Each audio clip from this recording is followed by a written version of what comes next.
Hey guys, SpeedSpider3 here, and today I'm back with another Minecraft mod showcase. Today we are going to be reviewing the Portal Gun mod. Now this is a mod that I've really enjoyed. I've played it for a long time, and I honestly don't know why I haven't mod reviewed it before now. But, well, I suppose I should go over what it is. So basically the Portal Gun mod is a mod that adds the Portal Gun and other various Portal aspects to your game. Pretty simple. If you don't know what that is, don't worry, we'll be going over all of it as we go. So first off, the essentials, mainly what you'll need to begin. So obviously you'll need a portal gun, which is 5 iron ingots, 2 obsidian, a diamond, and a miniature black hole. Okay. For a long fall boot, you need 6 iron ingots, an obsidian, and 2 diamonds. Now to get a pair of long fall boots, you need 2 long fall boots. Shapelessly, and that'll give you long fall boots. Then for a sentry turret, which isn't really essential, but it's just in here because it is, and that's going to be 5 iron ingots, 1 redstone, and 2 obsidian. Next up, knickknacks and other toys. So in here, 8 ender pearl dust plus a nether star will give you 1 miniature black hole. 4 iron ingots plus 2 diamonds plus a miniature black hole will give you 2 portal spawners. Smelting an ender pearl will give you 8 ender pearl dust. 5 and finally 5 iron ingots plus valve radio loop will give you a radio, which I'm going to go ahead and go over that right now, just real quick. So when you throw this on the ground,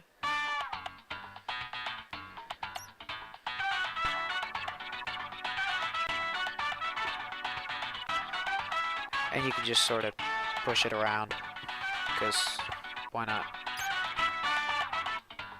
Right click to mess with it. And then you can just break it like that. Yeah. Pretty simple. Pretty fun to play with. Yeah, so that's the radio. Then redstone toys.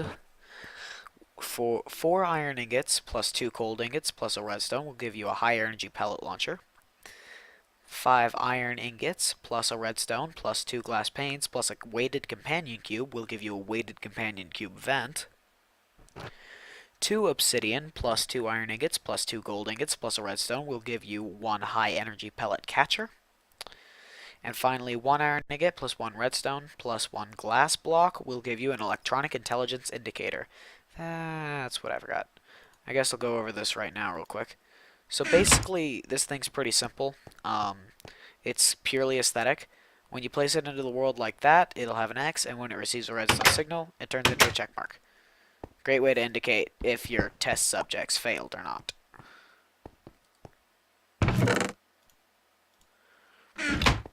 Next up, various toys. So in here we've got a weighted storage cube, which is different from a weighted companion cube. That's going to be 4 stone and 4 iron ingots, just like that. Pretty cheap. Then a weighted storage cube vent is going to be 5 iron ingots, 2 glass panes, and a redstone with a weighted storage cube, exactly the same as the weighted companion cube vent, except with a storage cube instead of a companion cube. Then remember that sentry turret? Well, if you smelt it, it'll give you a defective turret, and we'll go over that. Then a portal gun pedestal is going to be 1 obsidian, 3 iron ingots, and a redstone dust. Music discs and the aerial faith plate. So first up, if you smelt a weighted companion cube, it'll give you Valve Still Alive. If you've smelt Valve Still Alive, it'll give you Valve Radio Loop. And if you mix Valve Radio Loop and Valve Still Alive, it'll give you Valve Want You Gone. Then for a aerial faith plate, if you put in 3 iron ingots, a redstone, and 2 obsidian and a glass block, it'll give you an aerial faith plate. Next up, Potatoes. She gets a chest all to herself.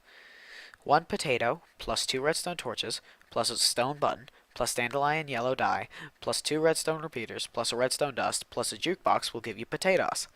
Now I'll show you why this is so expensive here. Listen. Or not. Come on, potato. There. Did you hear it? So, I heard. How are you holding up? Because I'm a potato. And it'll just talk to you. I love it so much. Ow, and that's way too loud now. Okay, turn it back down now. And finally, the different portal gun variations. If you take a regular portal gun, and mix it with a light blue dye, it'll give you Atlas's portal gun. If you take a regular portal gun and dandelion yellow dye, it'll give you Peabody's portal gun. If you take a default portal gun and a raw pork chop, it'll give you the bacon gun. And finally, if you take a default portal gun and potatoes, it'll give you a potato gun, which talks to you sometimes as well. Not as often, though.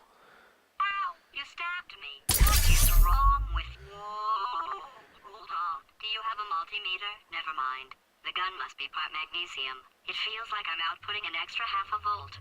Keep an eye on me. I'm going to do some scheming. Here I go. So yeah, that talks to you occasionally as well.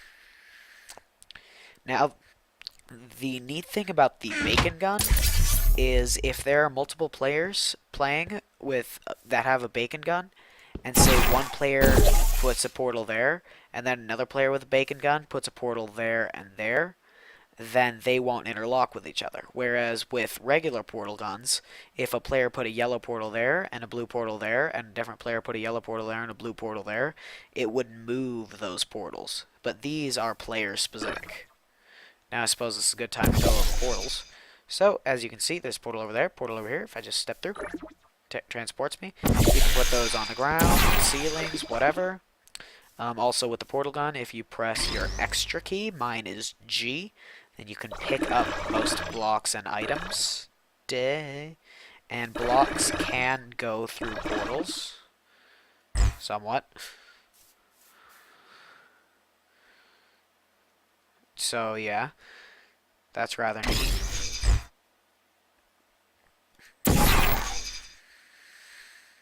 Yeah. So there's that.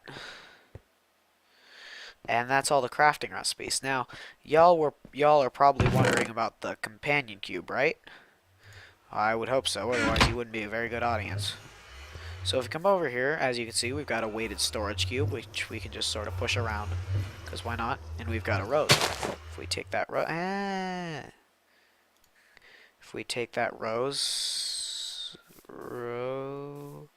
oh, I bet I have do tile drops off. It's true. Well, just a sec. Now I gotta get a rose.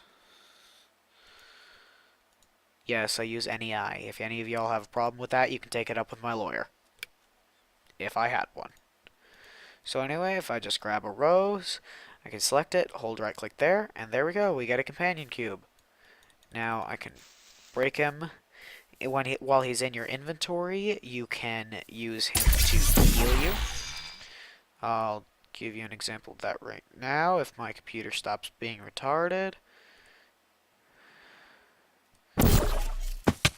So I took a little bit of damage. If I hold it down, then it instantaneously heals me. And let me switch out to peaceful so I can effectively show you that a little bit easier, because I healed up pretty quick. If I hold right click while this thing's in my hand, then it'll slowly heal me. Regardless of your hunger, it'll slowly heal you. As long as you hold right click. And you can place it. So anyway, that's how you get those things.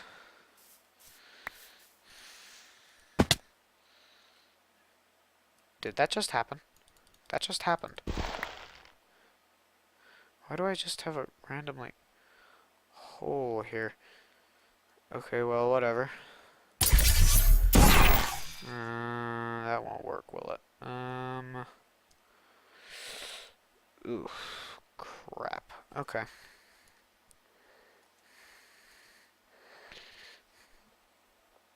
My screen probably just went black. Give it a second. Just give it a second. Okay.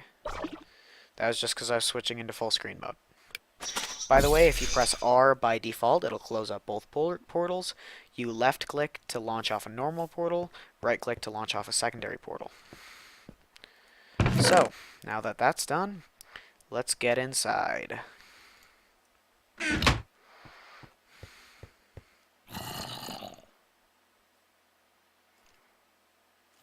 I'm going back into peaceful mode now.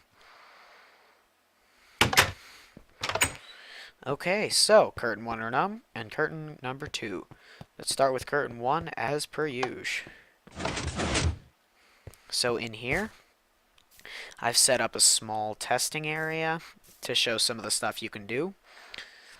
So, obviously here we've got a portal gun pedestal.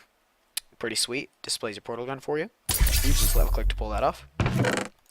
And I've got a pair of long fall boots, which I can't auto-equip. Oh.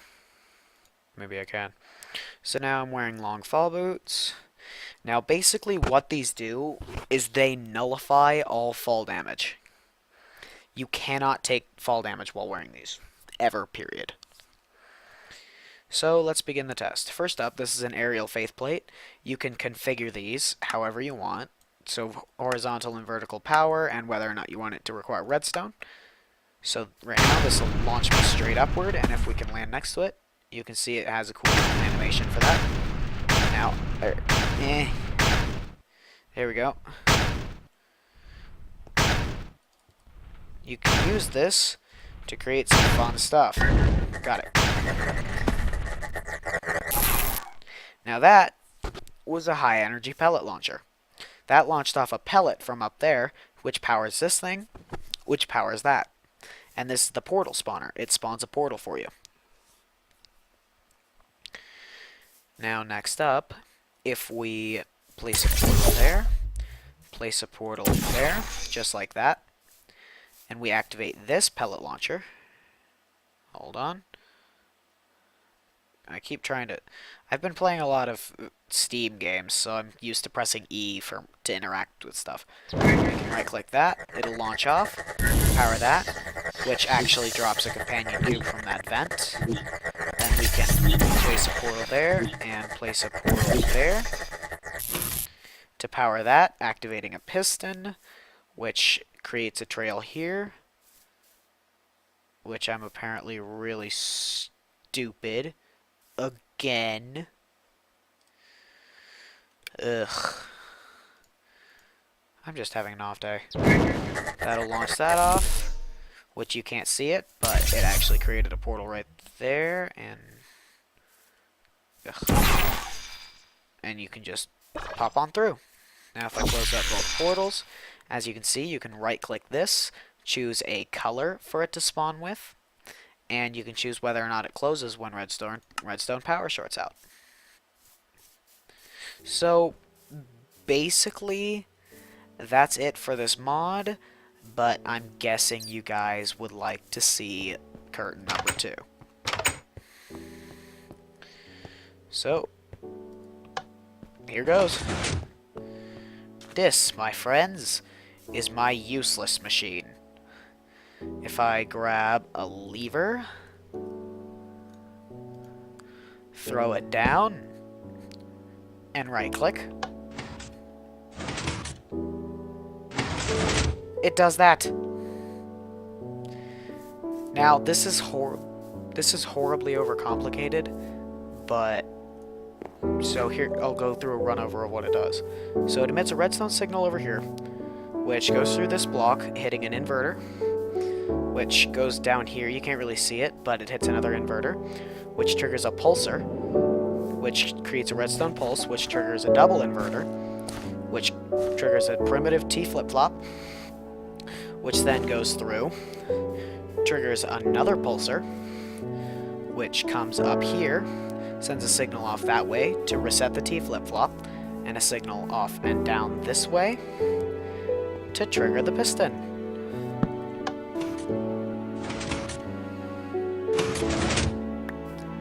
Overcomplicated, useless machine. Anyway, guys, that's gonna be it for me. If you liked the video, please leave a like. Go download the mod now. It's a really cool mod. And, subscribe. It really helps out. Leave a comment. You know, all that fancy stuff. And I will see you guys later.